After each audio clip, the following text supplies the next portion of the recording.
Друзья, всем привет, с вами Энди Вакс. Прошу прощения, что не выходил долгое время на связь, да и сейчас вы видите, что меня не видите, потому что в данный момент студия, да и весь район, в котором я нахожусь в городе Киеве, обесточен из-за того, что террористическая Российская Федерация обстреливает мирные города, выносит инфраструктуру, оставляет женщин и детей без тепла, воды и света. Но мы не унываем, мы запасаемся пауэрбанками, зарядными станциями, генераторами. Например, моя студия функционирует в течение как минимум 6 часов каждый день, без проблем. Так что мы сильные, мы выстоим, мы непременно победим, а путинский режим канет в лету. И, кстати, если вы хотите поддержать меня и мою страну, в описании ссылка. Поддерживайте вооруженные силы Украины, чтобы они поскорее закончили с этой варварской российской армией. Ну, а теперь поговорим про топ-10 плагинов плюс один бонусный, которые вышли в этом году и которые мне очень сильно нравятся, которые я часто использую в своем продакшене и хочу поделиться некоторыми мыслями с вами. Погнали! И начнем мы с замечательного плагина под названием Cable Guys Shaper Box.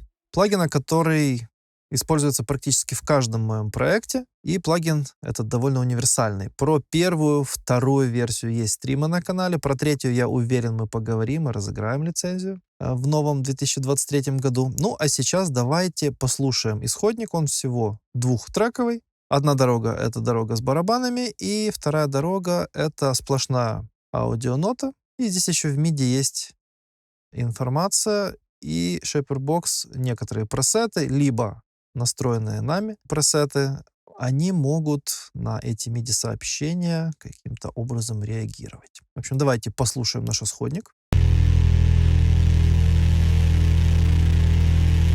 Пока звучит довольно скучно.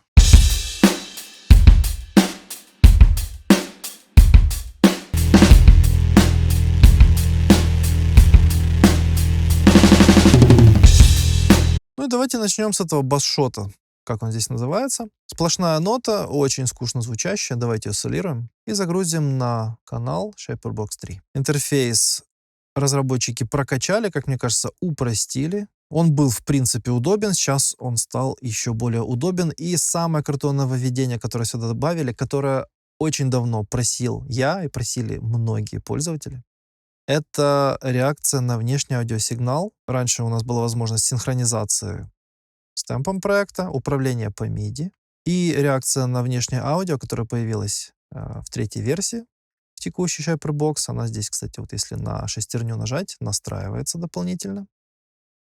Вот как видите, сверху возникает опция прослушки входящего сигнала. Можно фильтровать входящий сигнал. Вплоть до того, что если у вас не просто, допустим, бочка, от которой должен срабатывать бас, а какой-то сложный сигнал. Вот, допустим, сейчас мы можем попробовать проверить, как работает внешний сайдчейн, алгоритм, барабаны, общий или сложный сигнал, детализация, нечто вроде дополнительного порога срабатывания, который здесь, кстати, тоже есть, и визуально так все отображается классно. И можно смещать детектирование нашего аудио внешнего. Иногда это может пригодиться. И, кстати говоря, MIDI-out тоже есть. То есть задетектированное аудио можно преобразовывать в MIDI. Короче говоря, здесь разработчики предусмотрели, как мне кажется, все. Итак, давайте направим наши барабаны на Shaperbox. В каждом хосте это делается по-своему. В рипере in-out мы кликаем и перетаскиваем на наш плагин. Вот как вы видите, теперь аудио с 1-2 канала нашего барабанного переходит на 3-4 канал Shaperbox, или канал, который чаще всего используется для сайдчейна. Активируем прослушивание и давайте послушаем, что же попадает в наш сайдчейн. С помощью фильтра это можно отстроить.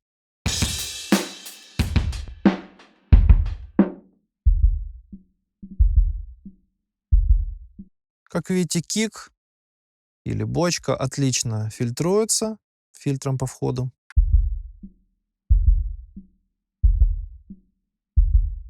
И теперь наш сайдчейн может триггериться этой бочкой. Отключим прослушивание.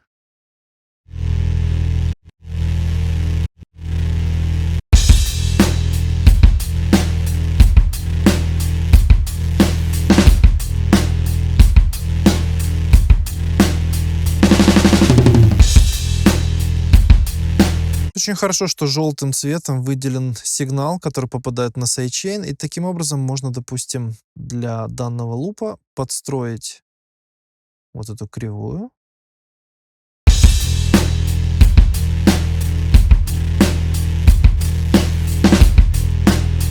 Теперь низкие частоты баса и низкие частоты бочки нам не мешают. Давайте нажмем на крест, закроем интерфейс настройки внешнего аудиосигнала. И теперь вот эту кривую давайте сохраним в один из слотов, ну, допустим, в последний.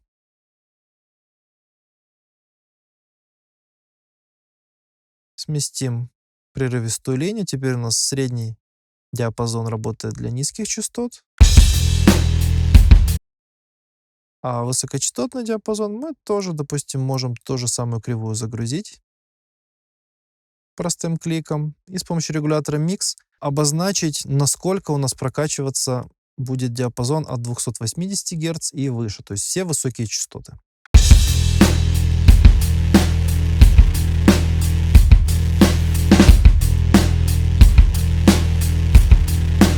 Например, 9% прокачивается вверх, и низ прокачивается на 100%. Таким образом, мы решаем частотный конфликт, но явного пампинга мы избегаем. Короче говоря, здесь теперь есть все для суперкрутого, удобного сайдчейна с помощью внешнего аудиосигнала.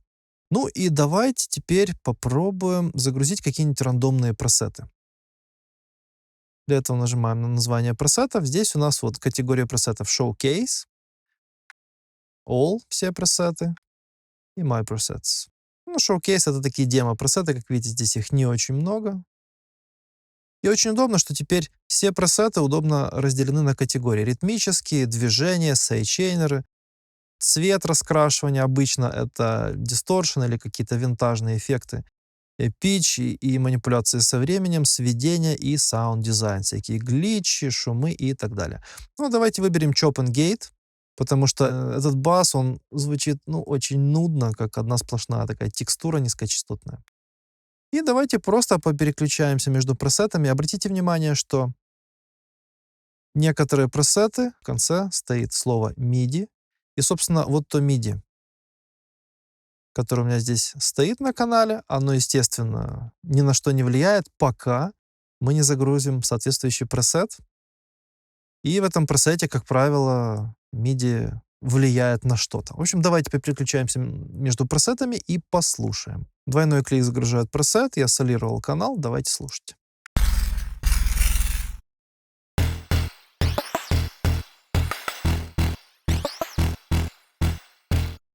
Вот уже очень-очень интересно звучащий звук, который получен из обычной пилы низкочастотной, сплошной. Давайте послушаем в контексте.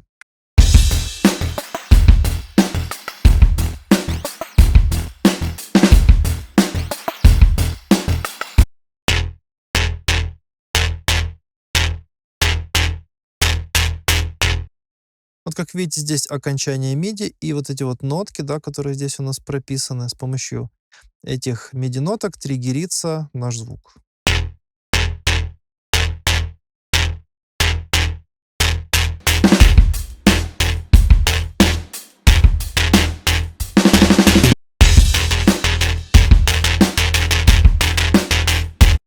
Ну и так далее. Думаю, что вы поняли идею.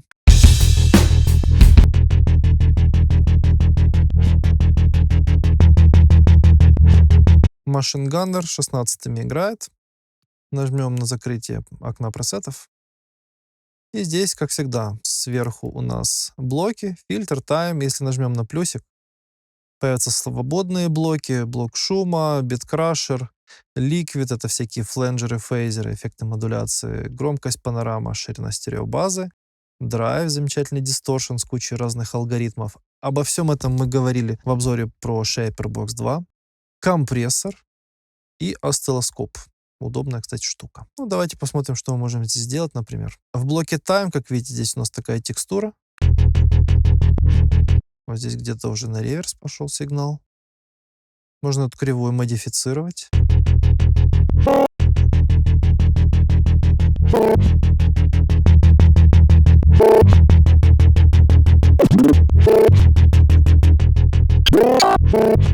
Ну, например, так. И фильтр, опять же, очень много типа фильтров.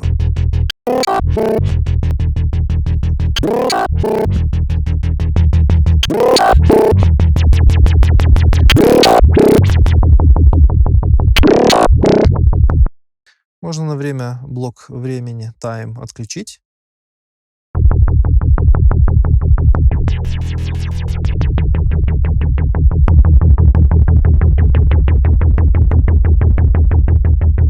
С помощью стерео опции мы можем добиться некого псевдостерео эффекта.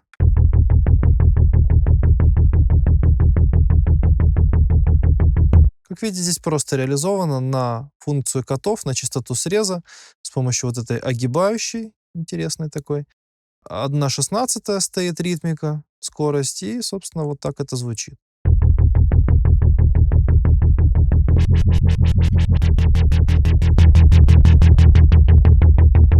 Вот, как видите, можно подредактировать кривую при желании. Ну, давайте послушаем в контексте. Ну, такая отличная пульсация, а было все очень скучно. В общем, как видите, можно решать с помощью Shaperbox какие-то тривиальные задачи типа сайдчейна, панорамирования и так далее. А можно прям ритмически конкретно менять и делать действительно интересно звучащим такой boring, что называется, нудный и скучный исходник. Теперь давайте поговорим про Shaperbox в контексте эффектов, особенно про компрессию, и посмотрим, как он работает в режиме осциллоскопа.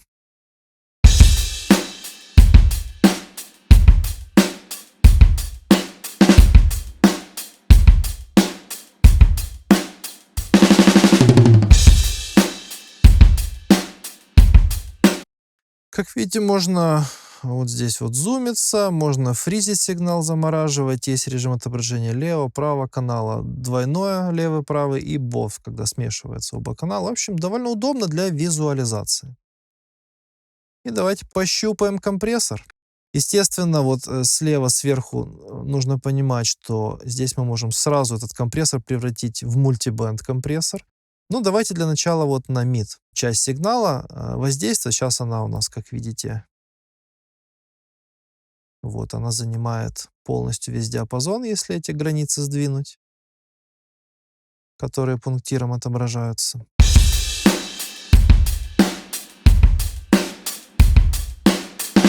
Тут все как в обычном компрессоре. Threshold порог срабатывания, ratio степень, атака, релиз. Давайте попробуем пошаманить.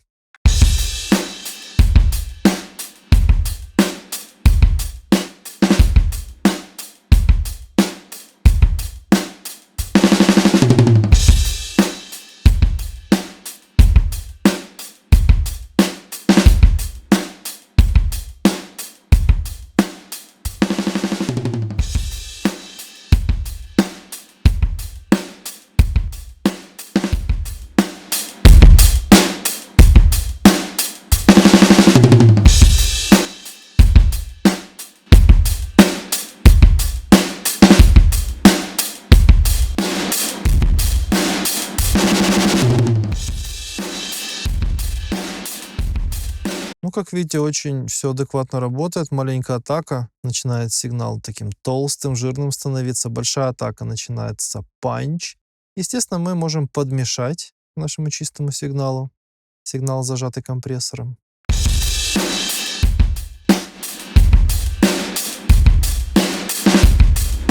Допустим, давайте часть диапазона вот так и оставим с таким плотным звуком, тяжелым. А часть диапазона в высокие частоты зажмем по-другому. Вот на наушнике, если нажать, мы солируем выделенный диапазон. В данном случае это высокие частоты.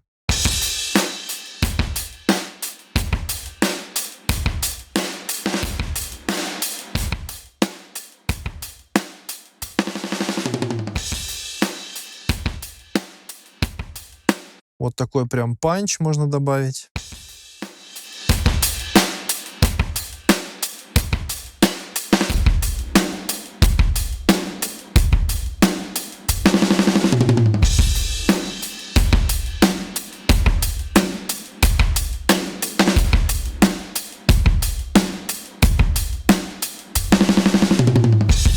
как видите, очень интересного результата можно добиться. Здесь у нас разделение 6 дБ на октаву 12 и 24 дБ.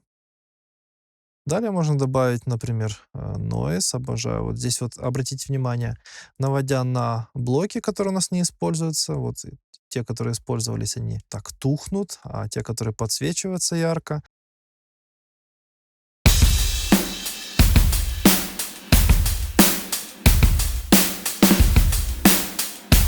Да, вот у нас так работает этот блок сейчас, блок эффектов.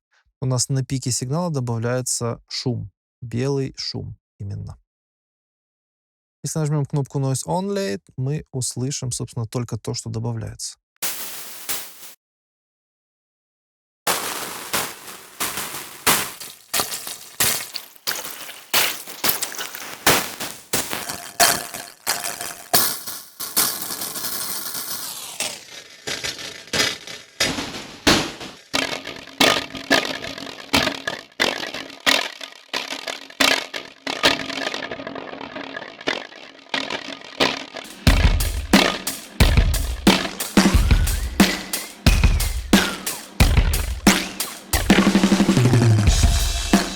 Что характерно, этот питч мы, кстати, можем по какой-то кривой пустить.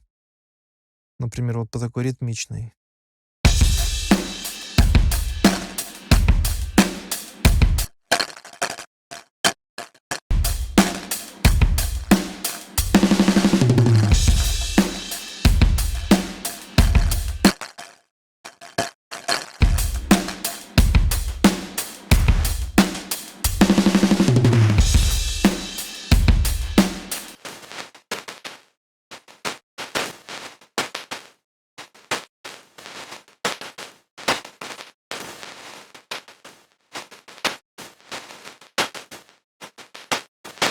Это звучит, кстати, интересно, типа как биткрашер звучания, но биткрашер ритмичный, вот по вот этой кривой, которая отрабатывается.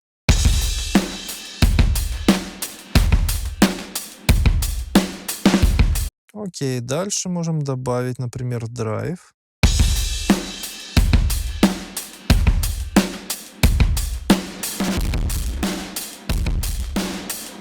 Давайте пробуем задрайвить только средние частоты, чтобы не составить без изменений, потому что низкие частоты, они быстро так скукоживаются, начинают неприятно искажаться.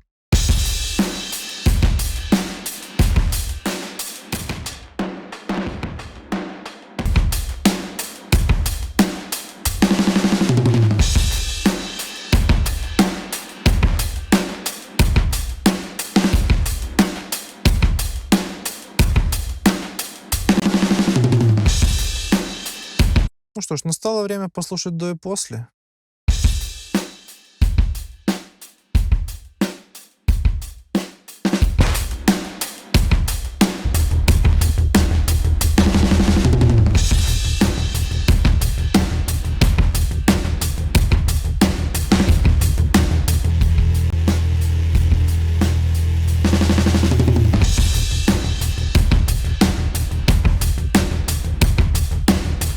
Ну, вот вы и увидели лишь малую часть того, что умеет Shaperbox. Это действительно очень мощная штука. О, они сделали синхронизацию с облаком и возможность загрузки пресетов из версии номер 2. Я лично им на старте писал об этом, и как видите, они добавили эту опцию, и это, друзья, прекрасно. Ну что ж, а мы будем двигаться дальше.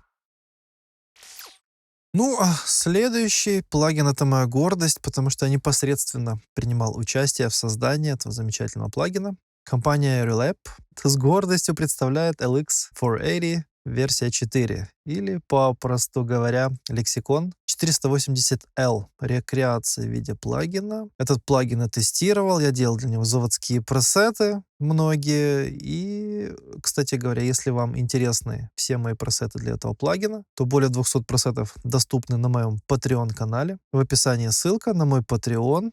Там, кроме того, что все пресеты вы можете мои скачать, также все мои сэмплы, все мои импульсы, треки, ремиксы. В общем, там много очень вкусного материала. Всего за $10 в месяц вы получаете доступ ко всему. Ну что ж, а давайте сейчас поговорим, посмотрим, а лучше послушаем, на что способен LX480. И на самом деле я и не предполагал, пока не стал крутить заводские пресеты, насколько это крутая, действительно, машина в виде комбайна, потому что нарулить можно очень-очень разный результат. Итак, давайте послушаем первый маленький мультитрек барабанный и используем на нем LX480 версию 4.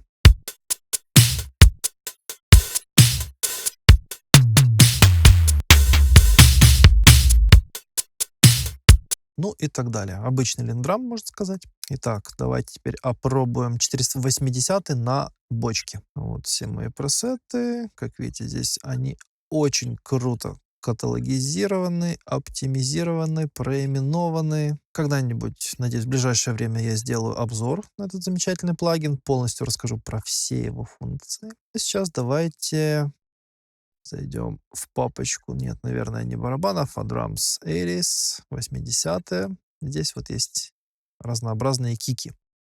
Первые кики и первые снейры — это культовые треки типа Фила Коллинза, Принца, Питера Гебрила и так далее. В общем, давайте выберем первый пресет, попереключаем пресеты и послушаем в контексте микса.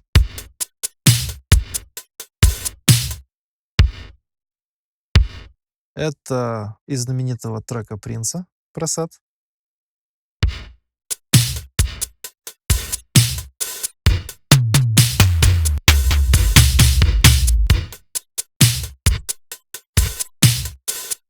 Вот сейчас соотношение сухого и обработанного сигнала 60%, это очень много.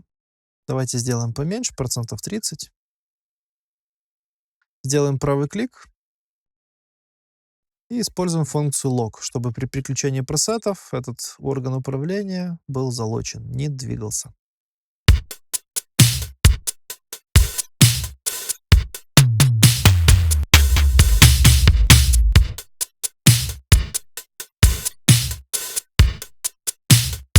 Ну и чем хорош алгоритмический ревербератор, мы можем подрулить на ходу его звучание. Здесь у нас размер комнаты, предилей. Это параметр, который позволяет как бы отодвинуть задержанный сигнал.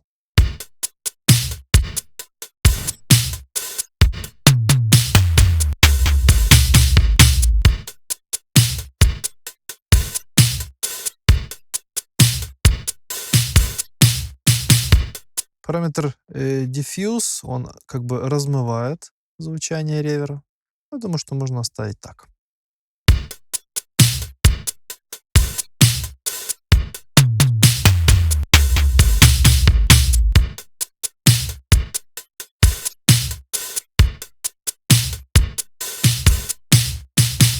Вот тот случай, когда низкие частоты в ревере лучше не фильтровать, потому что такая массивность пропадает. Далее давайте на снейр то же самое. Загрузили наш 480. Идем в категорию Drums 80s. Это у нас снейр. Ищем снейр. Есть снейр large. Это всякие балладные такие звуки с длинными хвостами. Но у нас тут это вряд ли подойдет, поэтому используем нелинейные короткие отзвуки, вдохновленные AMS NIF RMX 16.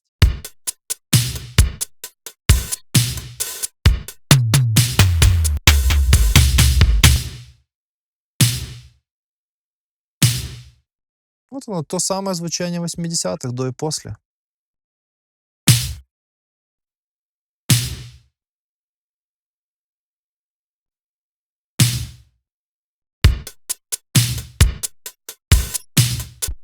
Шикарно. Ну, также можно на томы. Идем в папку Drums 80s.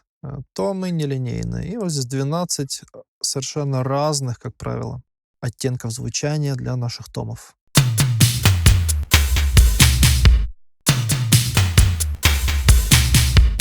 Видите, пресеты удобно, круто организованы, и просто мы их переключаем и ищем необходимое звучание для конкретного каждого случая.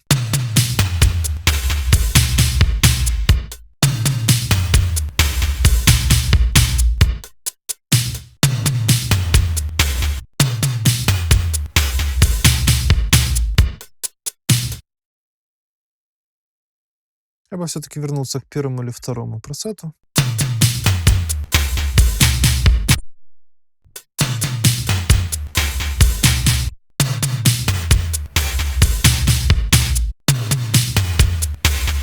Ну, чем хорошо алгоритмик? Размер помещения с 7 до 11 я увеличил, хвост увеличился, объем увеличился. И, в принципе, это то, что мне нравится в звучании. Здесь у нас сверху 4 вкладки, ревер. Как вы видите, если мы меняем параметры ревер, то вот визуализация тоже будет меняться. Это меняются параметры помещения. Раннее отражение, здесь всякие дилейчики, если мы их будем использовать, можно их отодвигать по времени и панорамировать влево-вправо. Time frequency — это значение для разных частот, для низких, средних и высоких, значение затухания нашего сигнала. То есть можно сделать так, чтобы высокие частоты затухали очень быстро.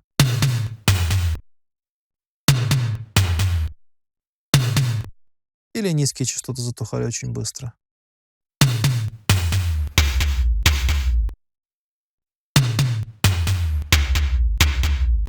Вот сейчас мы фактически слышим в основном затухание на средних частотах вот этого кусочка сигнала.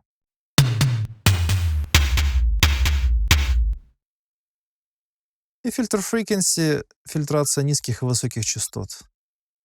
Во вкладке «Фильтры» мы также можем выбрать крутизну этих фильтров: 6 дБ на октаву или 12 дБ на октаву.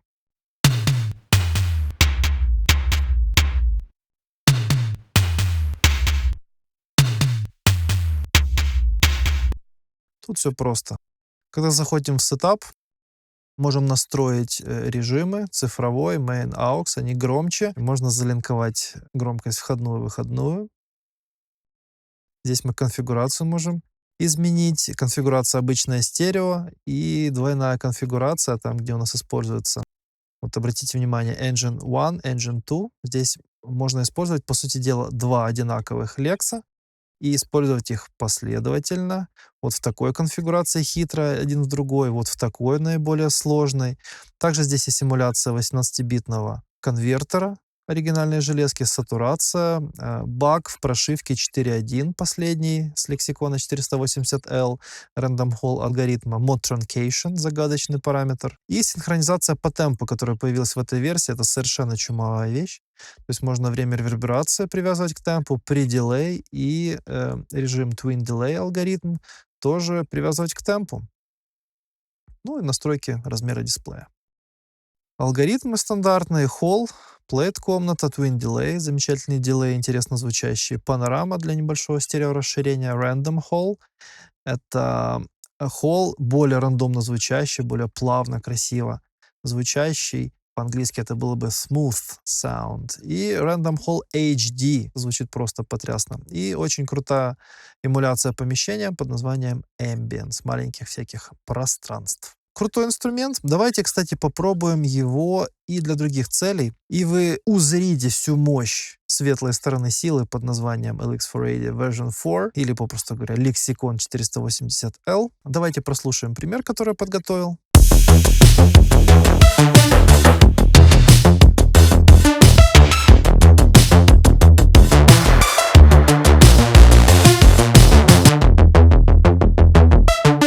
Шикарный аналоговый бас синтезатора из моего трека «Памук», что в переводе означает «бавовна». И мало кто знает, я эту фишку использую давно. Этот плагин мы можем использовать для стереорасширения, причем стереорасширение, которое при включении моно на мастере практически не портит сигнал. Давайте пробовать. Идем в мои пресеты, категория White. 4 пресета для стереорасширения любых инструментов и 5-й пресет для любых инструментов, кроме баса.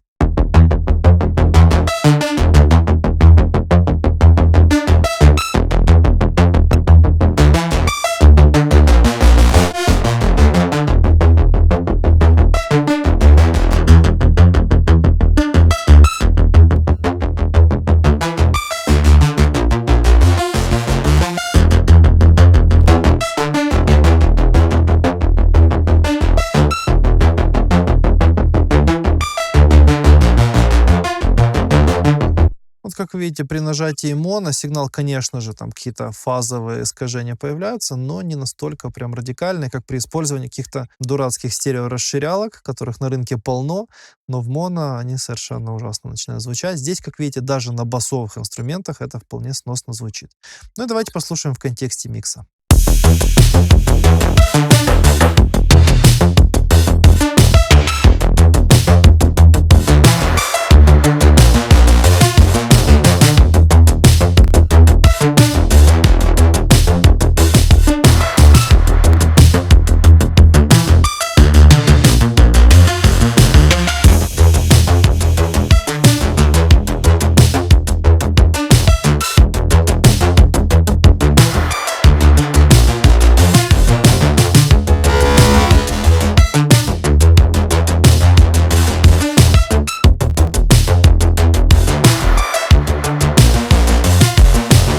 Вот такая стереорасширялка, которая на самом деле есть в замечательном лексиконе. А мы двигаемся дальше.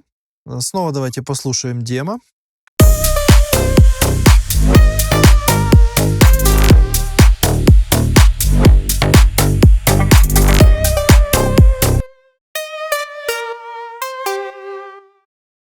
И сейчас вы убедитесь, что 480 это замечательный прибор для того, чтобы использовать его в качестве дилея и плюс, например, фленджера и ревера, потому что в этом приборе, как я уже говорил, два энджина, два блока абсолютно одинаковых, мощных, которые можно использовать в разных конфигурациях. В общем, давайте послушаем пресеты и заценим звучание.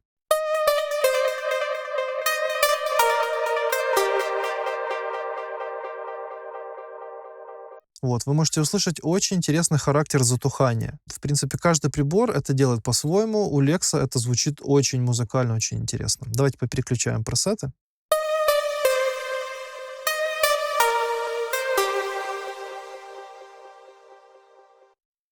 Вот опять же, мы можем услышать несколько энджинов, которые здесь задействованы. Engine 1 — это delay, twin delays. Переключаемся на Engine 2, это Random Hall HD. И идем в конфигурацию, чтобы убедиться. Вот, то есть Engine 1, Engine 2, они между собой вот таким сложным образом взаимодействуют. Дилей накладывается на ревер и наоборот.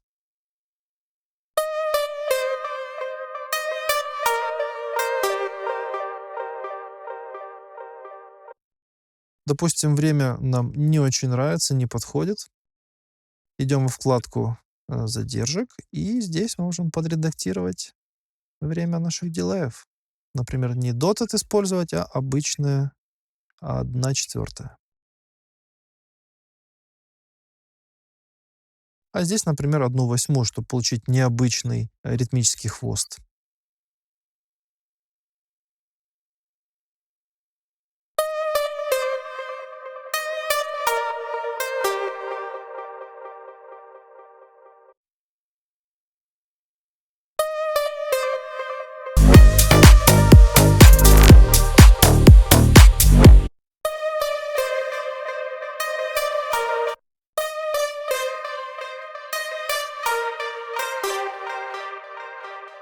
Вот такое интересное звучание, нечто вроде фленджера.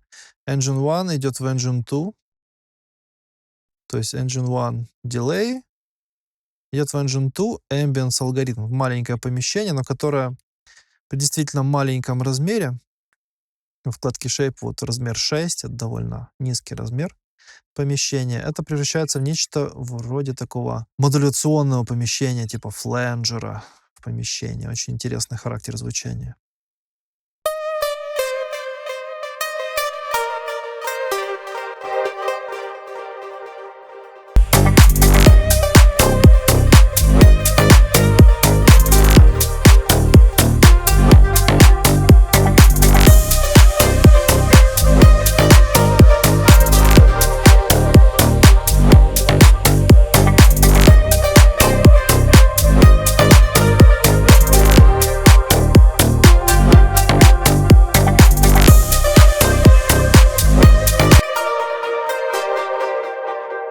Давайте послушаем еще один лид.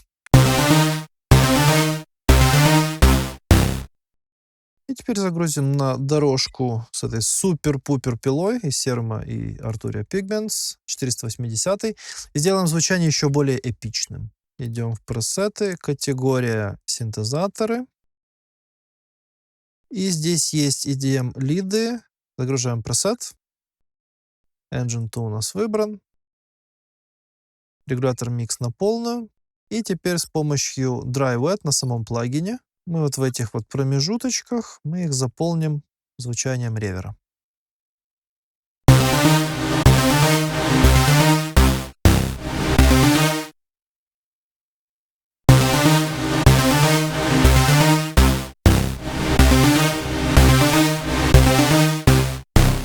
Вот так это зазвучит еще более эпично. Давайте двигаться дальше. И последний на сегодня пример — это знаменитейшая обработка вокала. Давайте послушаем в миксе и соло. Things are getting stranger still. Kate keeps running up that hill. Nostalgia saves the day. In the upside down they play. И давайте сделаем из этого прям 80-80 в стиле Питера Гэбриэла и Фила Коллинза. Загрузили 480 на канал. Идем в вокалы, вокалы 80, и здесь аж 17 пресетов. Но кроме этого, That Vocal Sound пресет, моно и обычный. Давайте загрузим его и получим звучание Фила Коллинза из трека In the Air Tonight, которое было сделано, если мне не изменяет память, на MS NIF RMX 16. Things are getting stranger still. Kate keeps running up that hill. Вот оно, странное звучание 80-х, тем не менее тогда это было трендом, а сейчас это звучит необычно и может прям выстрелить конкретно в вашем треке. Things are getting stranger still. Kate keeps running up that hill. Nostalgia saves the day. In the upside down they play. Kate keeps running up that hill. Nostalgia saves the day. In the upside down they play. Things are getting stranger still. Kate keeps running up that hill. Nostalgia saves the day. In the upside down they play. Things are getting stranger still. Kate keeps running up that hill. Nostalgia saves the day. In the upside down they play. Things are getting stranger still. Kate keeps running up that hill. Nostalgia saves the day. In the upside down they play. Вот как видите, 480 способен на огромное количество крутых звуков, и мы затронули где-то только половину из того, что я готов вам рассказать, и обязательно расскажу в обзоре на этот замечательный прибор. Ну, а мы будем двигаться дальше. Теперь давайте поговорим про Baby Audio Crystalline, послушаем партию незатейливую из Yamaha CS80, 4-я версия новая от компании Arturia.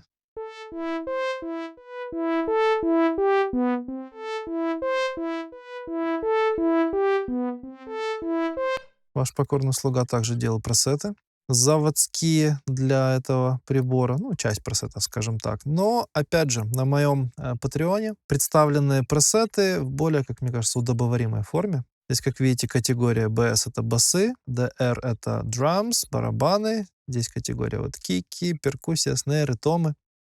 Этот прибор тоже умеет 80-е гитары, вот есть синтезаторы. Давайте попробуем синтезаторы. Для вокала пресет, например, тоже есть.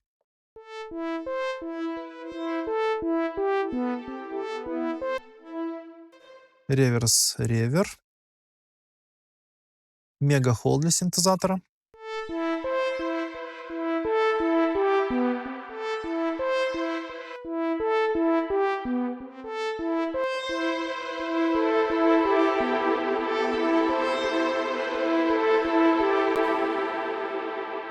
Шикарные хвосты, как вы можете услышать.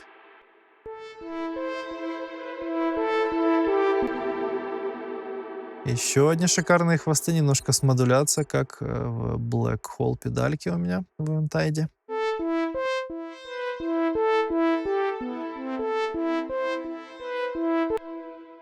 Про этот плагин, если не изменяет память, мы говорили. Здесь у нас настраиваются всякие шиммеры, модуляция, то есть то, что делает искрящимся и переливающимся звук. Reflections — это симуляция помещения, размер, sparkle, width, в общем, параметры комнаты. Далее start и end. Тут они могут синхронизироваться, кстати, обратить внимание, со временем. Параметры, нечто вроде pre-delay, post-delay. Дакер, который позволяет основному звуку не тонуть в реверберации. Режим реверса, фриз кнопка. Расчистка нашего реверберационного хвоста. Гейтирование, сайт-составляющие, на них можно воздействовать. То есть все, что ниже какой-то частоты определенной, сайты расчищать, удалять оттуда информацию. Демпинг — это затухание. И shape — это, собственно, влияет на тональную составляющую, на высокие и низкие частоты. Smoothing — это смягчение так называемое. Ну, проще, наверное, послушать, как это работает. И трансиенты, особенно на перкуссионных звуках, в данном случае это будет не совсем уместно, да, у нас такой плавно звучащий синт, но на перкуссионных звуках это очень прям так показательно работает.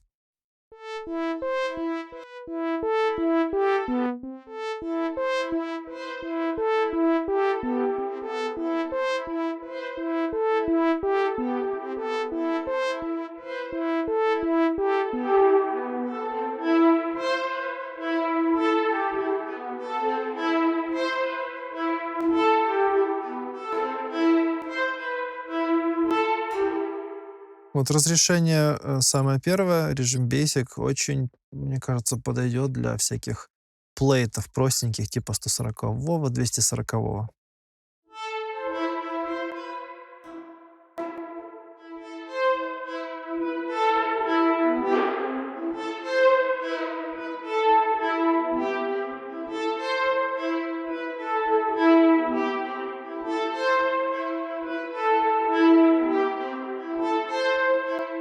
Параметр шиммер очень интересен. Мы задаем частоту и насколько у нас будет происходить затухание на этой частоте.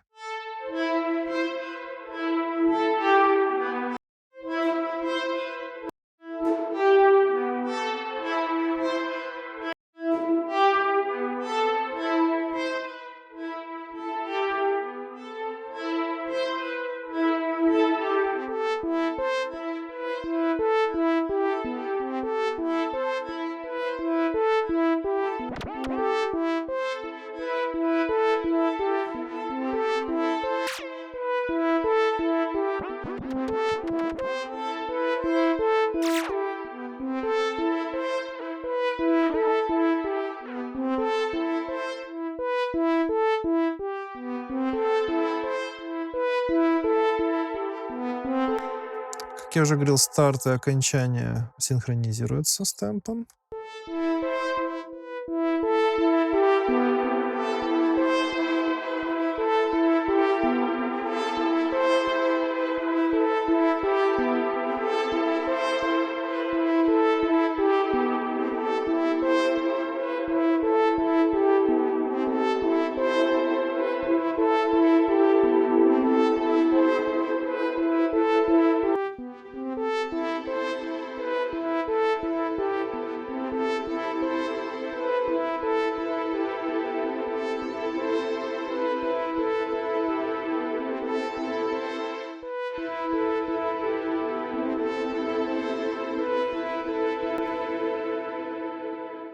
Приятный спецэффектный плагин. Следующий плагин от Baby Audio, просто крышесносный, про него мы опять же говорили, очень крутой. Вторая версия, которая вышла в этом году, I Heart New York или I Love New York. Первая версия была, ну, можно сказать, однокнопочным SSL бас-компрессором. Выглядела она вот таким образом. Компрессия, выходная громкость, соотношение между dry wet, сухим обработанным сигналом.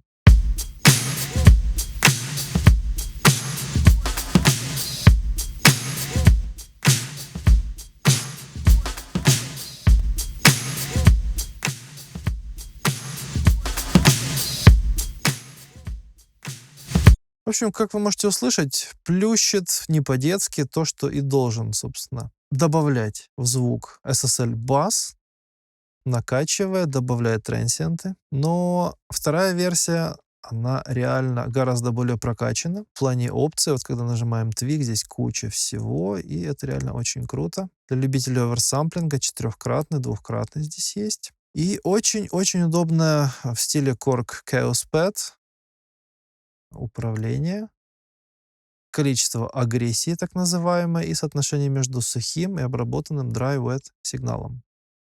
Давайте послушаем.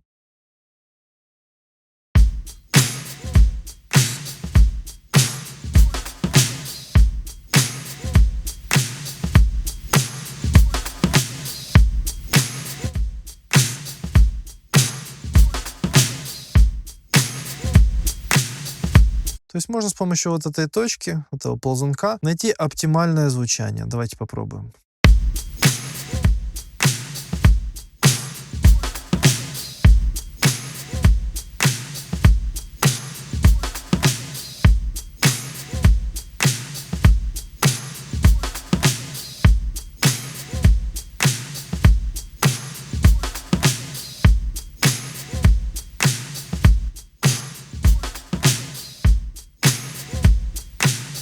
Вот, как видите, все звучит более чем адекватно, очень удобно настраивается. Но если не хватает этого ползунка, а скорее всего вам его не хватит, то можно внизу рассмотреть вот эти вот опции. Атака, релиз.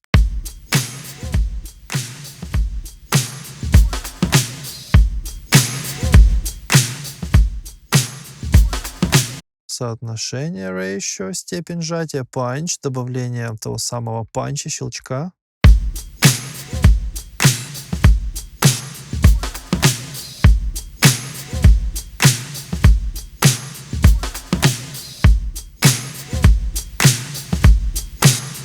Количество гармоник.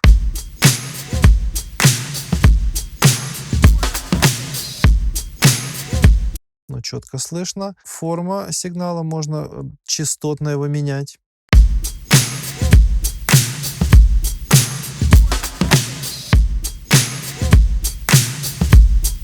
Добавлять такой хай-файности, улыбку делать АЧХ, низкие и высокие частоты выпячивать.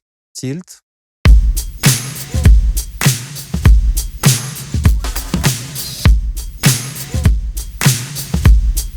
При этом компрессор начинает больше или меньше срабатывать на низких и на высоких частотах, соответственно. И сайдчейн, то есть освобождать высокие и низкие частоты от компрессии.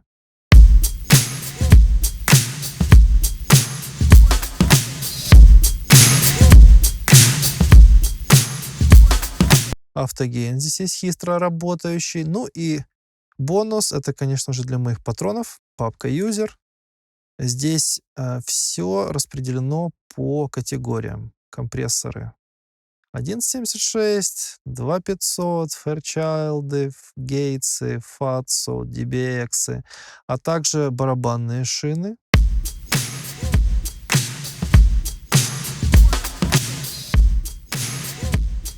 Пресеты для оверхедов, румов, киков, снейров, для томов, для гитары, для лидов, для мастершины, вокалов и так далее. И все это круто каталогизировано. Очень круто все проименовано, потому что заводские пресеты, к которым я приложил руку, вот как видите, они не очень-то понятно, что вот значит. Вот, допустим, категория Vintage Models, Leveling, Amplifier, Medium, Slow, Opta и так далее. Тюб-компрессора. Поэтому рекомендую мои пресеты ими обзавестись с помощью подписки на Patreon. И следующий плагин — это просто бомбастик телефантастик, потому что он, с одной стороны, простой, с другой стороны, там есть все, чтобы быстро и круто нарулить результат. И я просто обожаю его использовать, особенно вот на каких-то лидирующих звуках. Но сейчас давайте попробуем его на барабанах. И речь пойдет про Process Audio Spice Rack. По нему еще будет стрим, подробно все освещу, расскажу. Внизу, вот видите, переключатель линейная фаза, при этом звук более такой честный, сконцентрированный получается. Оверсамплинг, 8-кратный максимум. С левой стороны вход, гейт отключаемый. С правой стороны выход, регулятор микс.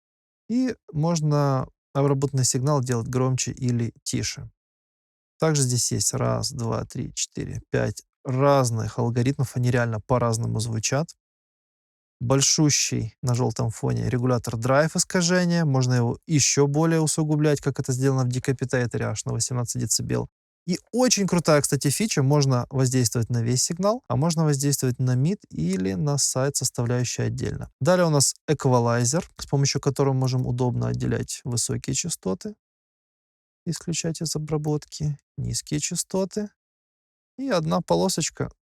Здесь мы можем либо придавить какой-то диапазон, либо наоборот его выпятить. И есть еще один ползунок, который отвечает за нечто вроде тильт-эквализации, баланс в сторону более dark звучания или bright, то есть в сторону низких или высоких частот, можно так это назвать. Также есть кнопка, которая меняет местами эти блоки. Есть еще режим автогейн, калибратор, который при воспроизведении подгоняет звучание после обработки по громкости, что удобно для сравнения до и после, вот, и нажатия вот на вот эту клавишу отключения эффектов. Ну и, собственно, очень интересный режим под названием консоль. Если мы консоль открываем, мы видим пока вот одну инстанцию. Здесь вот эти вот Drive Tube Amp Lo-Fi Fuzz, вот они обозначены сверху. Можно подрегулировать, собственно, мы все видим. Можно, опять же, на какой-то канал назначить, допустим, на первый. Этот первый канал выбрать и все инстанции одновременно крутить. Короче, штука интересно реализованная, удобно реализованная. И когда много инстанций Spice Rack, это круто. Но сейчас давайте просто послушаем, как он работает. Пройдемся по алгоритмам искажения.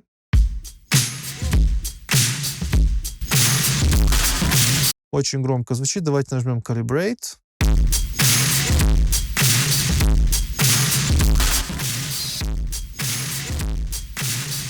Вот, как вы видите, как вы слышите, у нас звучание до и после теперь сопоставимо.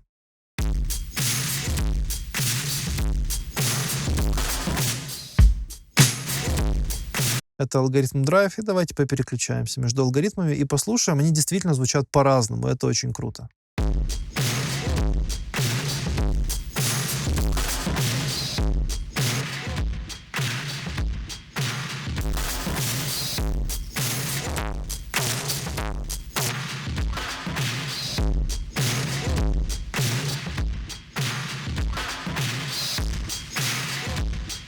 Допустим, мне понравился алгоритм AMP, усилок, голова. И давайте попереключаемся между MIDS и сайт режимом.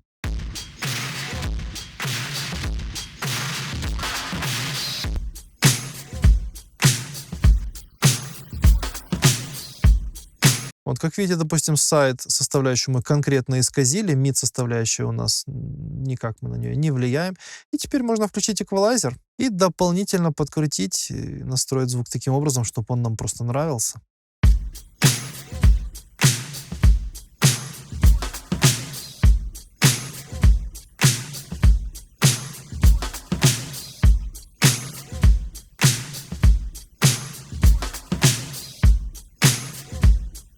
А теперь подмешать с помощью регулятора микс звучание после обработки.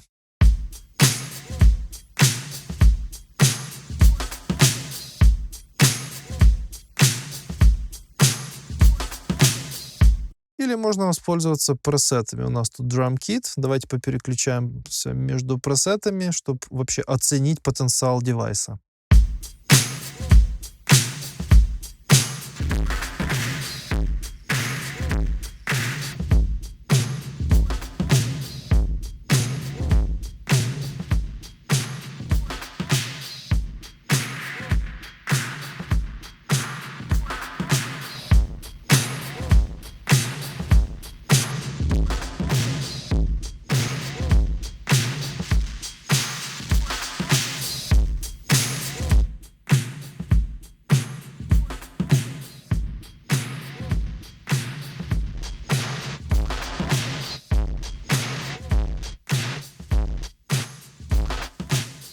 Вот обратите внимание, здесь задействован гейт.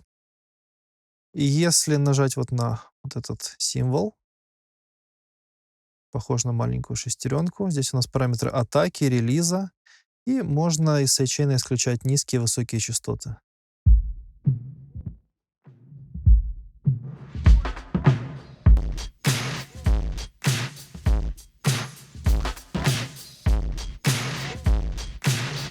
и превращать этот прибор в некое подобие динамического сатуратора.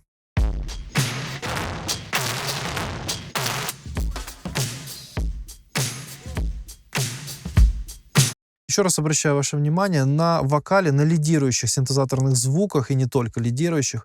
Этот прибор, он просто потрясный, поэтому настоятельно рекомендую. Скачайте демо, попробуйте, и, скорее всего, вы купите, потому что это просто бумбастик, телефантастик. Теперь поговорим о вашем любимом мастеринге. Замечательный прибор, который я в последнее время очень часто использую при мастеринге.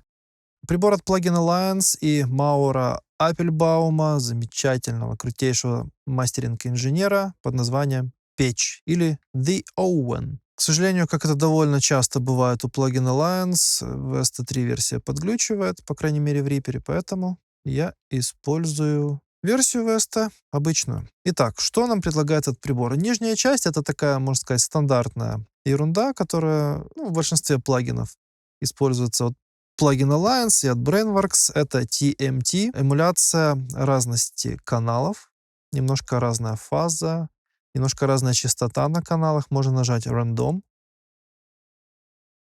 Как видите, рандомно меняются эти номера с каналами. Это дает такой некий а-ля 3D-эффект аналоговый. Можно переключаться в режим цифровой, когда каналы будут идентичны. Также у нас здесь есть отключаемые мономейкер, соответственно, ниже какой-то частоты задано, у нас будет все в моно. Сайт составляющая убирается. Стереорасширялка. Опять же, отключающаяся регулятор микс, Parallel Mix и регулятор выходной громкости.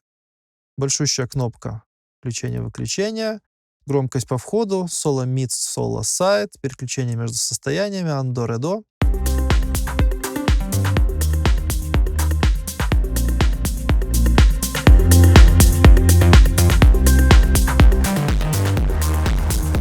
Вот хедрум мы крутим в самом начале нашей работы, и когда мы получаем искажение, нам как бы не хватает нашего хедрума, и, собственно, нужно от этих искажений уйти.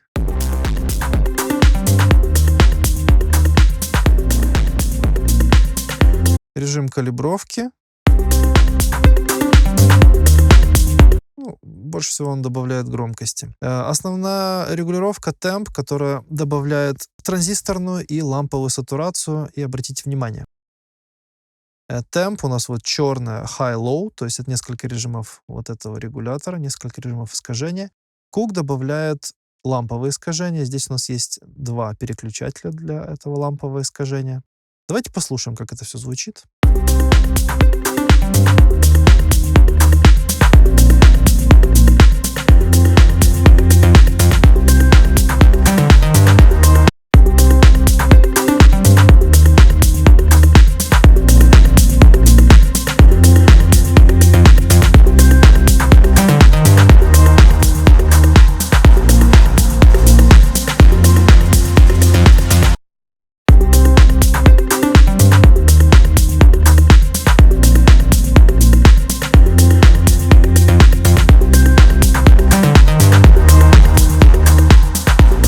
Наша задача, как правило, накачать сигнал, не допустить искажений. Далее у нас 3 барнерса. Да, барнерс — это штуки, которые поджигают, разжигают и накачивают гармониками 3 диапазона. Низкие частоты, средние и высокие. При этом для верха, середины и низа у нас разные кривые существуют эквализационные. Вот этими переключателями мы можем их менять.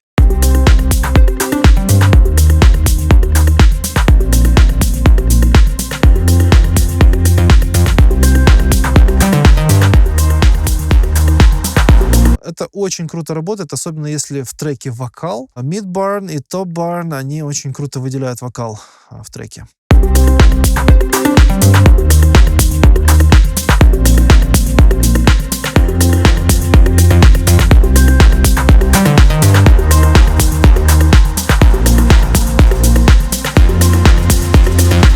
Bunsen и Sizzle, они воздействуют на высокие частоты, на ультраверх. Flow — это выходная громкость. И вообще эта штука вся сделана как гитарный усилитель, и Маур Аппельбаум, он на самом деле изначально бас-гитарист.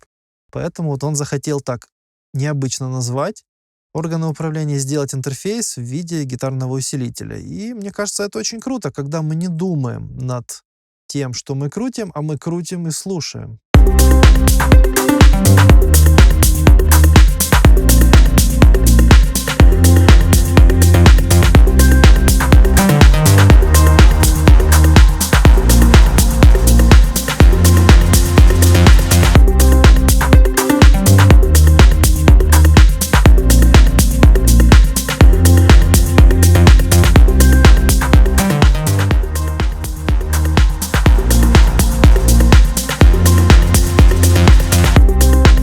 Вот мы накрутили здесь искажение эквализации середины, верха, в моно с какой-то частоты у нас все, да, 74 Гц. Стерео я даже немножко уменьшил, потому что его здесь много.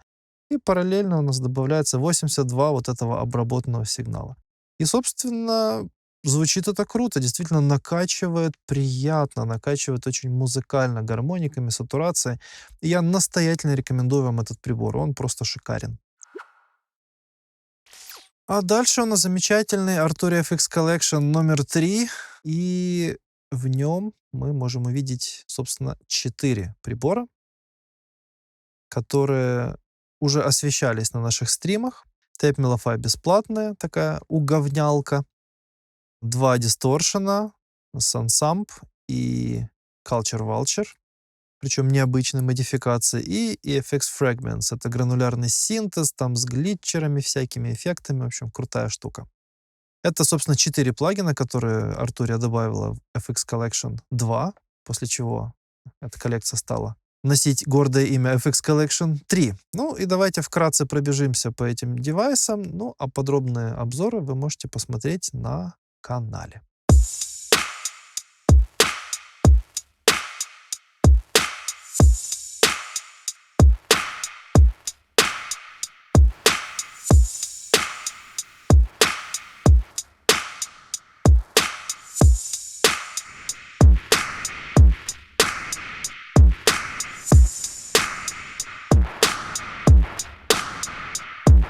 Здесь все просто. Драйв, количество искажения, presence high — это частоты, середина вверх, output — выходная громкость, drive — это соотношение между сухим и обработанным сигналом. Можно залочить modern, normal, lead, bass, разные типы дисторшена и разные плюшки, которые меняют характер звучания. Кроме этого, если нажмем на Advanced, мы можем предрайв использовать, то есть перед попаданием на искажение у нас может происходить эквализация. И можем включать-отключать пост-драйв. Это эквализация уже после обработки. Также можем воздействовать на мид, на сайд или на стереосигнал.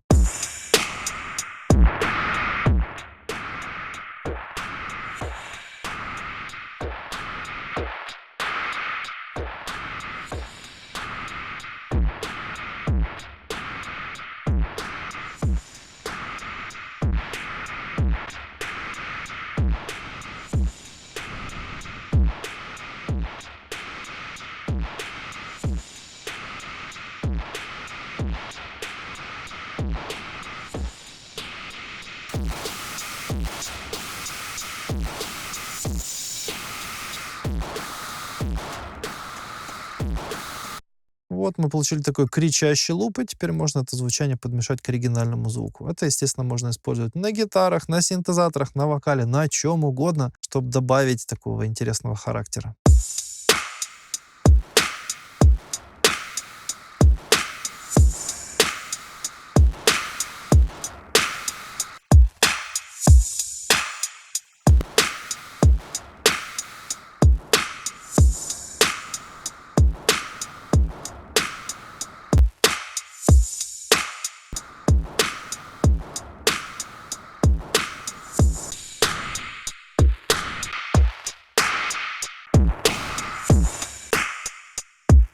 В общем, дисторшн на стероидах. Далее замечательный прибор, который многие используют и при сведении, и при мастеринге, Culture Vulture.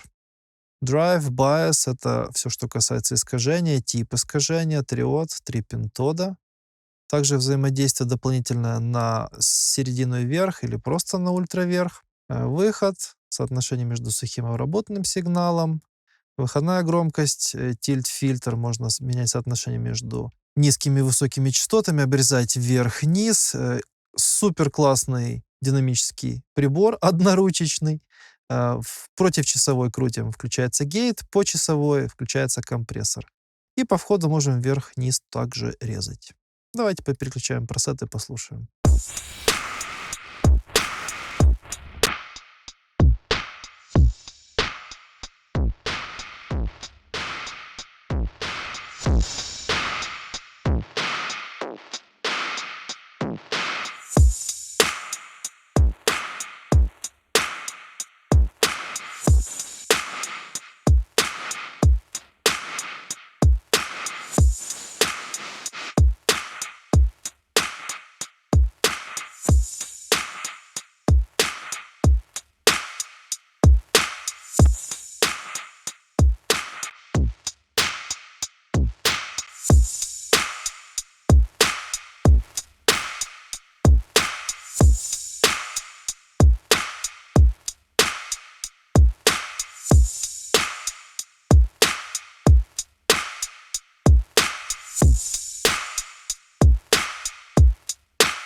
То есть можно чуть-чуть добавить искажений, с помощью регулятора микс еще откатить это искажение и получить такой прям очень-очень, что называется, subtle эффект, незаметный. А можно прям очень сильное искажение получить. И искажение это будет звучать очень специфично, очень по-калчер-валчеровски.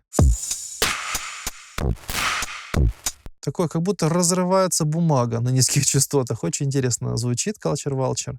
Если у вас есть Universal Audio, там тоже есть эмуляция Culture Vulture. Я пробовал, сравнивал. Тут, конечно, гораздо более гибкий прибор, и интерфейс поприятней. Но многие говорят, что им нравится Culture Vulture на ватт больше. Тут уже, мне кажется, дело вкуса, дело предпочтений. Но я однозначно выбираю Tube Culture от Arturia. Tape Melify, уговнялка, о которой мы говорили. Когда-то она была бесплатная.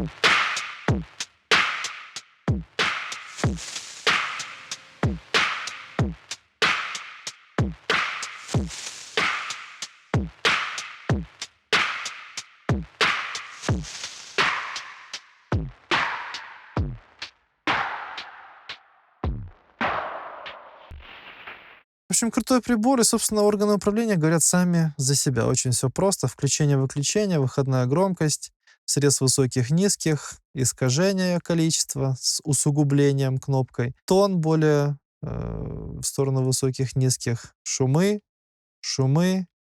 это добавление деградации пленки, такой интересный low-fi эффект. Flutter and wow — это отклонение питча. Flutter — это быстрые такие биения, wow — это такие медленные. В общем, крутите, наслаждайтесь. Можно начать с переключения пресетов.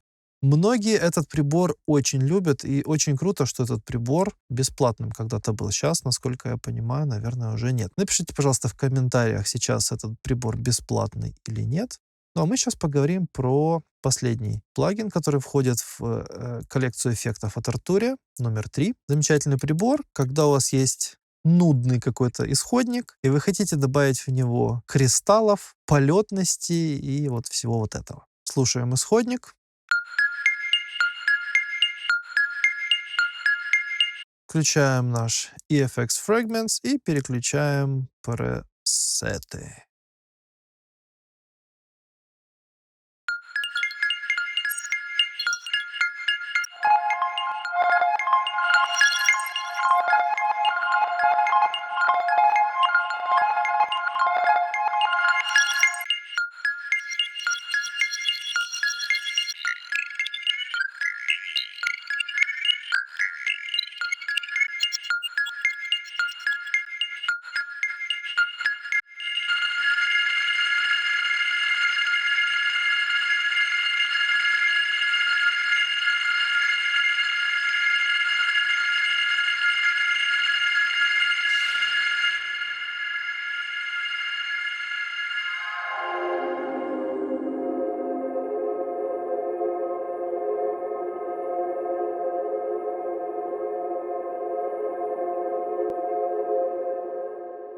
Как вы слышите, уже интересный результат. Про этот прибор мы говорили на стримах. Если интересно, посмотрите на него обзор.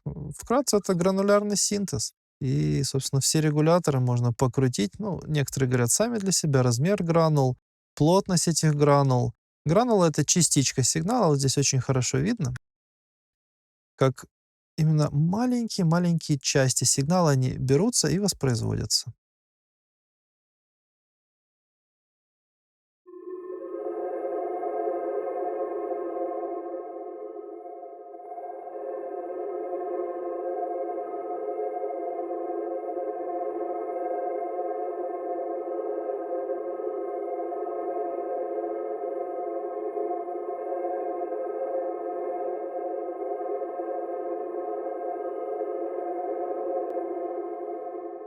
Также все это можно дело размывать эффектами. Вот в данном случае FX2 я ревером размыл, а FX1 стоит дилей.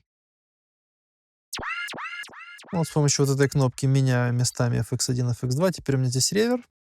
А в FX2, например, можно загрузить какой-нибудь фленджер.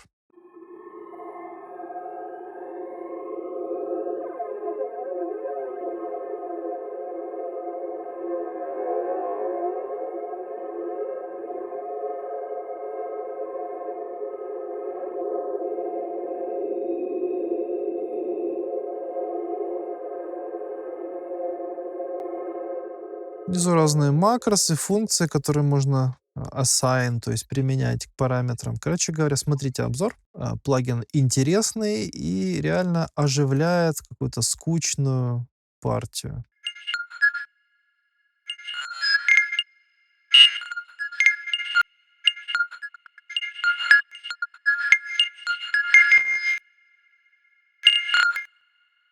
Вот можно с помощью автоматизации параметров какие-то статор-эффекты делать, особенно на перкуссионных звуках, и наверняка это круто звучит. Пробуйте и пишите в комментариях ваши впечатления от EFX Fragments и вообще от плагинов компании Arturia.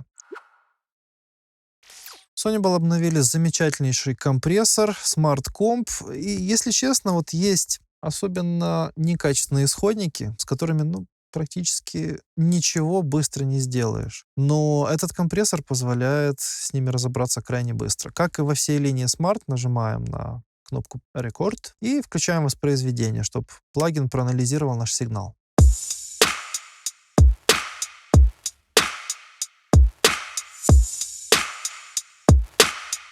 Вот как видите, он предложил какие-то настройки. Здесь в выпадающем меню вы видите разные пресеты разных инструментов, то есть после определения, если правильно сигнал не определился, можно вручную ему задать. Например, вот я задал drums bass, то есть шина барабанов. Ну, как видите, здесь и миксы есть, и голоса, и вокалы, и барабаны, в общем. Все, что нужно. Задали алгоритм, и теперь на самом деле вот есть несколько режимов: стерео, мидсайд, работа компрессора.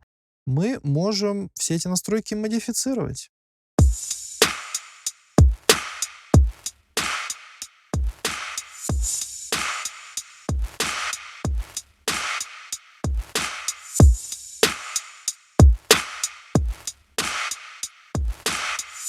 Как вы слышите, очень адекватно отрабатывает он. И здесь у нас есть несколько стилей.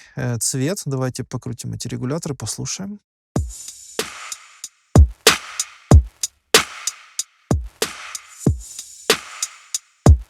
Стиль dirty, то есть грязно, добавляет искажений, добавляет панча, громкости. И color.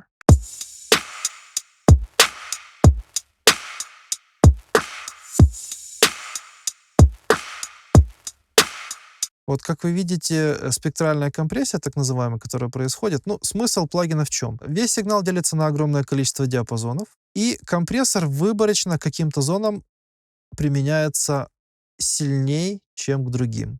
Вот есть тут, допустим, вот эта колотушка типа клэпа, и она довольно мерзко звучит. И давайте попробуем с помощью Dark или Bright увести влияние в сторону низких или высоких частот, послушаем.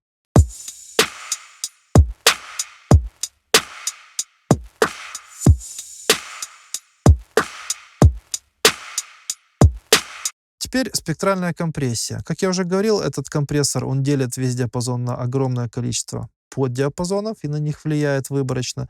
Если мы Spectral Compression уберем в 0, у нас этот компрессор превратится в обычный компрессор, который работает со всем сигналом сразу.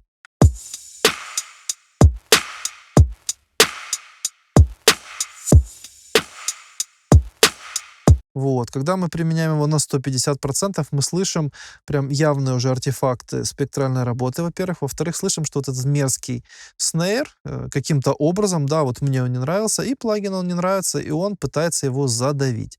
Давайте чуть откатим значение, чтобы не сильно сигнал портился.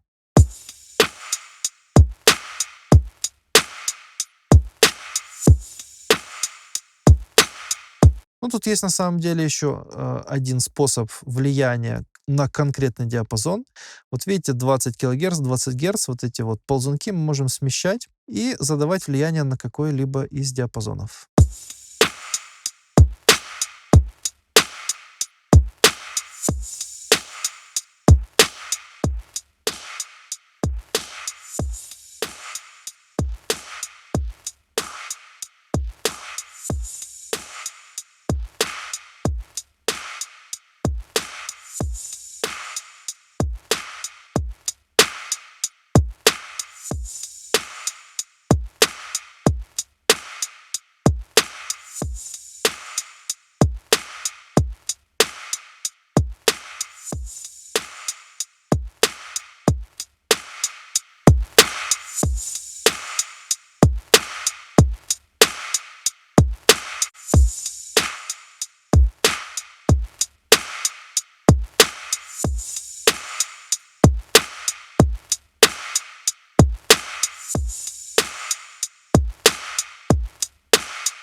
Вот как вы слышите, просто радикальнейшим образом меняется динамика сигнала. Какие-то моменты мы можем исключить из работы. Вот, например, все, что выше 6,6 кГц, и все, что ниже 635. И действительно прибор супер адекватно работает, супер классно все детектирует, определяет.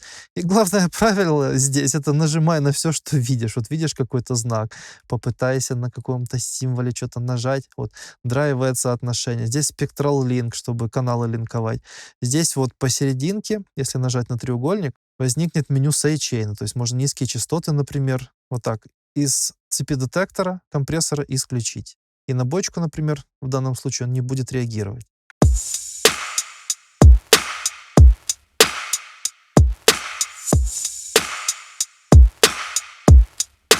Или вот, чтобы он реагировал на какие-то звуки более отчетливо, мы выпятим эту область.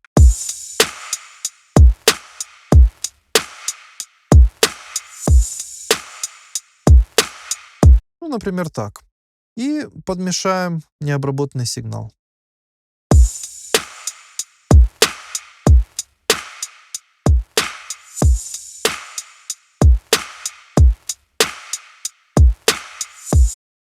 Шикарный прибор, настоятельно рекомендую.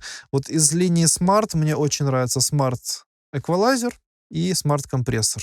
Но Smart Compressor вышел в этом году, Smart EQ, как видите, у меня на горячей кнопке, и действительно крутое изобретение. Искусственный интеллект от Sony был. И опять же, по этим приборам есть стримы подробные. Посмотрите, если они вас интересуют, эти приборы, и настоятельно рекомендую опять-таки скачать демо и попробовать в своем продакшене. Далее давайте поговорим про несколько инструментов моих любимых, которые вышли в этом году. Первый инструмент — это Tal Drum, Togu Audio Line, чешская компания замечательная, которая делает продукты довольно быстро и продукты довольно успешные. Моя любимая драм-машина, вот здесь прописалась кнопка Tal Drum. И, кстати говоря, на моем Патреоне доступны все мои киты для этой замечательной машины. Заходим в папку киты, если они у вас есть. Если нет, то придется наполнять сэмплами самому. Давайте, например, Nashville Pop загрузим. Очень быстро все загружается. На дорожку кидаем MIDI, которая идет в комплекте. Ну или можем свою партию набить.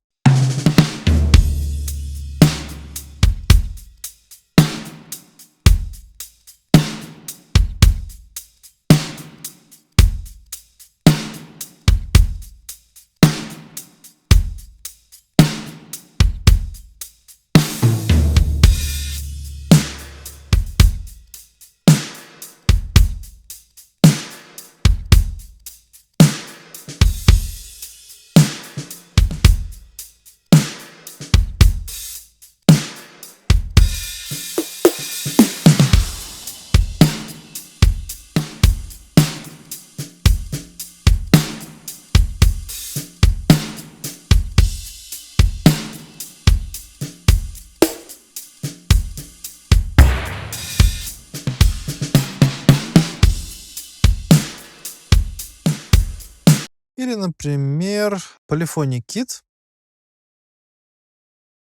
Группа замечательная Polyphia.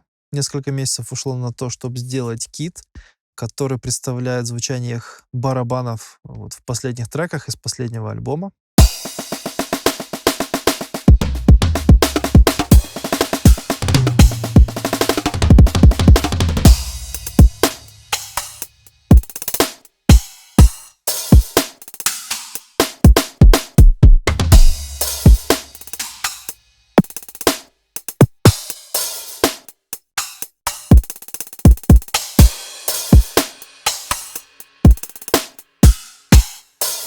Ну и, конечно же, трэп-звучание.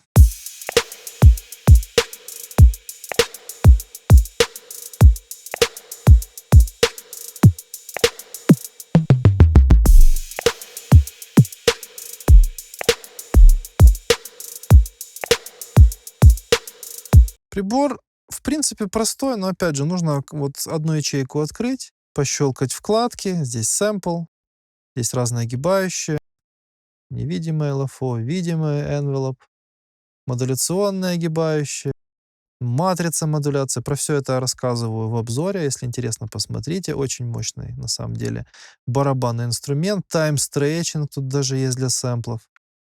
Эффекты типа дисторшена, лоу-фай, динамика. Причем динамика представлена вот в виде такой огибающей. Очень визуально понятно, удобно.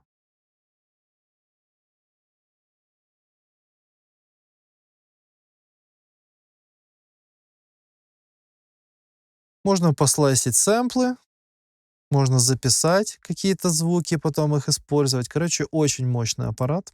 Если вы фанат вот АК и подобных таких вот драм-машин, то это, наверное, одна из самых лучших, если не самая лучшая барабанная машина. Настоятельно рекомендую. Ну и, конечно же, сэмплы и киты с моего Патреона. Ну и прибор, который просто взорвал интернет, особенно любители 303-х его обожают. Был стрим по этому прибору. Это эмуляция 303-го с огромным количеством всяких фич, всяких тут окошек, которые открываются дополнительно и позволяют изменять, вот как вы видите, вот в милливольтах, там в фарадах, значение компонентов 303-го, клики включать, шум добавлять. Короче, прибор с огромной палитрой звучания. Опять же, есть по нему стрим, и просто можно переключаться между сценами, которые управляют и синтезом, настройки синтеза, и дисторшена, и эффектов, и самих паттернов, которые можно, опять же, использовать в отдельности, переключать. То есть менять характер отдельно, менять паттерны отдельно. Ну, давайте попереключаемся между пресетами и насладимся этим замечательным прибором.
Ну и так далее, и так далее, и так далее. Вот вы только что услышали, насколько богатая здесь палитра, потому что здесь есть блоки эффектов, лимитер, EQ, хорус, дилей, ревер. Замечательный дисторшн с огромным количеством разных там крыс, ретов, диодных педалей, фузов и овердрайвов, которые реально очень сильно меняют характер звучания. Это реально бомбический инструмент. Просто очень классный, очень удобный. Настоятельно рекомендую. Если вы фанат 303-го, это просто можно брать не глядя. Вот просто. Если вы фанат просто классных инструментов, которые действительно вдохновляют, опять же, берите. Берите, пока, скорее всего, новогодние скидки. D16, поляки, они часто устраивают их, поэтому пользуйтесь случаем, друзья. Ах да, бонус, о котором я говорил, который я обещал, это замечательный, пока еще бесплатный Arturia MS-20 фильтр, который они замоделили после эмуляции замечательного синтезатора Korg MS-20. Давайте его заценим. Это просто супер жир и мясо. Здесь на самом деле все просто.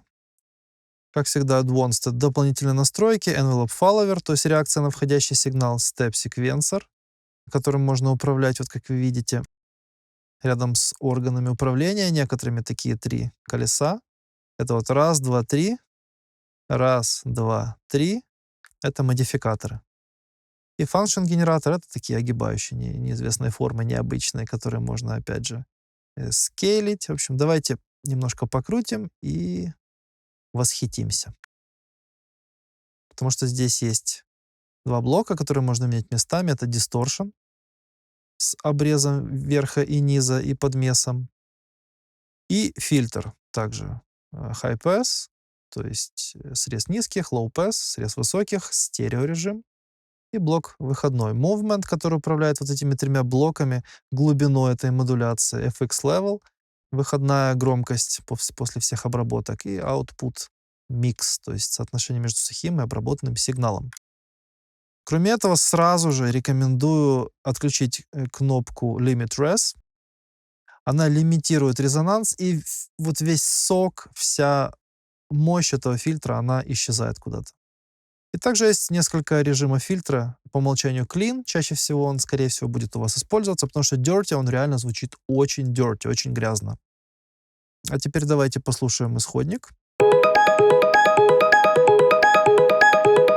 Включаем фильтр, и начинается ад.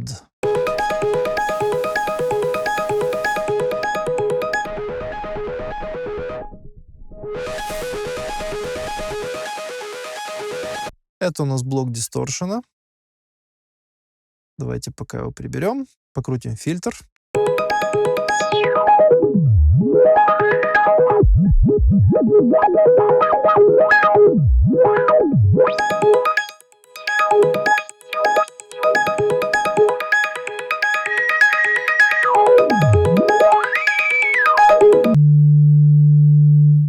Фильтр, как вы слышите, самовозбуждающийся, то есть при каких-то больших значениях параметра пик он начинает верещать, самовозбуждаться.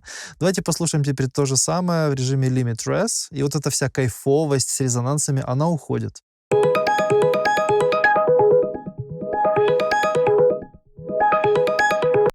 Вот глобальная ручка котов, то есть частота среза. Отключаем Limit Res.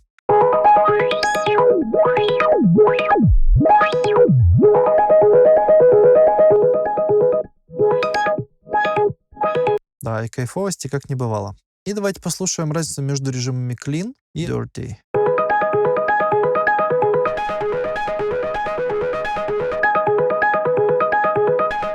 Ну, все очевидно. Dirty, он добавляет сразу искажения. И можно, опять же, искажения подмешать еще.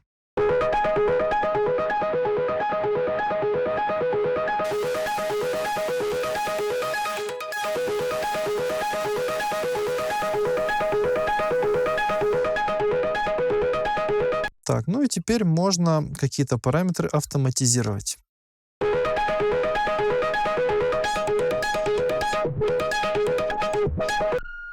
Например, фильтр. Давайте попробуем с помощью степ-секвенсора.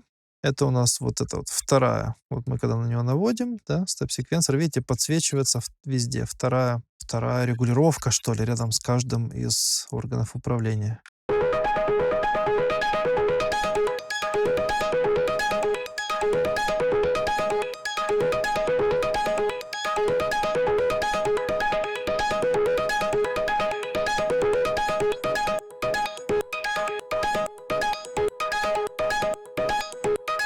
Двойным кликом сбрасываем в дефолтное состояние. Здесь биполярный есть режим, то есть не просто в одну сторону, а вверх и вниз прокачивание. Свинг, рандомизация. Кстати, рандомизация крутая штука. Обратите внимание, что при рандоме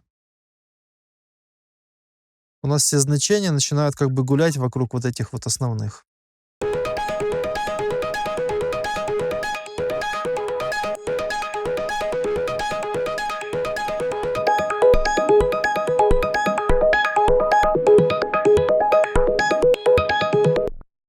Шикарно.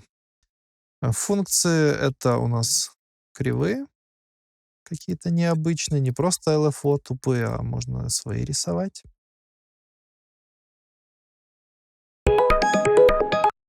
Давайте воздействуем на стерео. Этот параметр, который смещает частоту среза по-разному и в левом, и в правом канале. Вот это третья регулировка рядом с каждым из органов управления. Это у нас function генератор.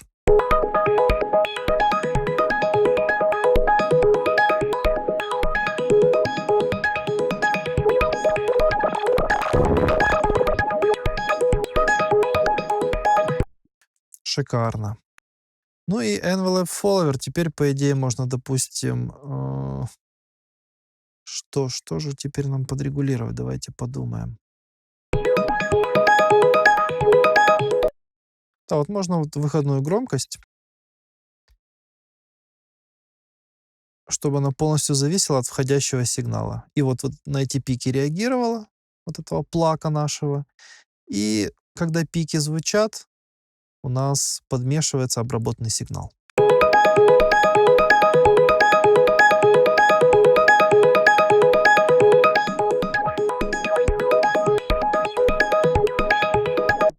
Вот с левой стороны sensitivity, то есть чувствительность. Rise and fall — это как атака и релиз.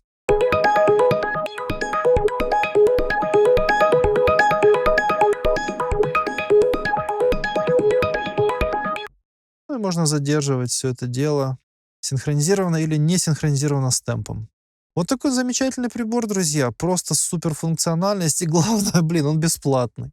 Arturia просто красавчики. Респект им. Друзья, огромное спасибо за внимание. Надеюсь, вам было интересно и, самое главное, полезно. И особенно фильтр MS-20, о котором мы говорили в конце. Друзья, не теряйте времени, идите на сайт Arturia и забирайте этот фильтр бесплатно, пока это возможно, потому что фильтр просто чумовой.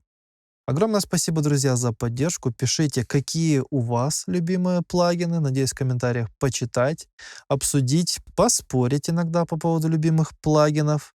Ну, а с вами Энди Вакс. Увидимся наверняка уже и услышимся в следующем году. Чекаємо на перемогу, ждем победу. И если вас интересует помощь Украине, в описании внизу под видео ссылочка. Проходите и помогайте, и приближайте победу. Всем до новых миксов и с наступающими праздниками. Всем пока.